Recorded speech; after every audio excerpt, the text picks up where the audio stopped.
ৰাতিপুৱাৰ ব্যস্ততাবোৰটো আপোনালোকে গমেই পায়, কিন্তু আজি ইমান ব্যস্ততাৰ মাজতো ভাবিলোঁ আজি ৰাতিপুৱা অকণমান বেলেগ কিবা এটা বনাই খাওঁ।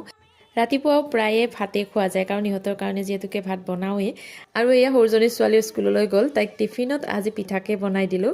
আৰু এইপিনে তাই যোৱাৰ পিছত এখেতকো ভাত বাঢ়ি দিলোঁ।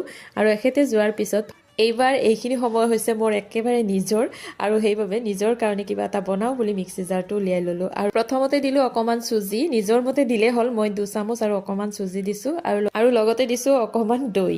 চুজি যিমানখিনি দিছোঁ তাতকৈ অকণমান কমকৈ দৈ দিছোঁ, আৰু লগতে দিছোঁ অকণমান পানী। এইবাৰ গোটেইখিনি মই মিহলাই ল'ম। মই হাতেৰেও মিহলাই ল'ব পাৰিলোঁহেঁতেন, কিন্তু মই ভাবিলোঁ মিক্সি জাৰত দিলে অকণমান বেছি মিলমিলীয়া টাইপৰ হ'ব। এইবাৰ মই আন এটা পাত্ৰত গোটেইখিনি উলিয়াই ল'লোঁ, আৰু এখন ঢাকনি দি অকণমান সময়ৰ কাৰণে ৰাখি দিলোঁ। আৰু পেষ্টটো যদি বেছি গোটা হয় তেতিয়াহ'লে ইয়াত অকণমান পানী দিলেও হ'ব। আৰু এয়া অকণমান সময়ৰ পিছত মই প্ৰথমতে এচামুচ কৰ্ণফ্ল'ৰ দিলোঁ। কৰ্ণফ্ল'ৰ দিলে পিঠাবোৰ ভাঙি যোৱাৰ ভয় নাথাকে। আৰু এইবাৰ ইয়াত মই সৰু সৰুকৈ কাটি থোৱা পিঁয়াজ, জলকীয়া, মটৰ আৰু বিলাহী, গাজৰ গোটেইবোৰ দি এইবাৰ গোটেইখিনি ভালদৰে মিহলাই ল'ম। ইচ্ছা কৰিলে ইয়াতে অকণমান জিৰা গুড়ি, ৰেড চিলি পাউডাৰো দিব পাৰে।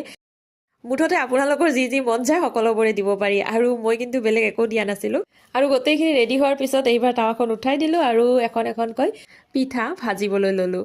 এনেধৰণে পিঠা বনাই আমি ল'ৰা ছোৱালীক টিফিনতো দিব পাৰোঁ।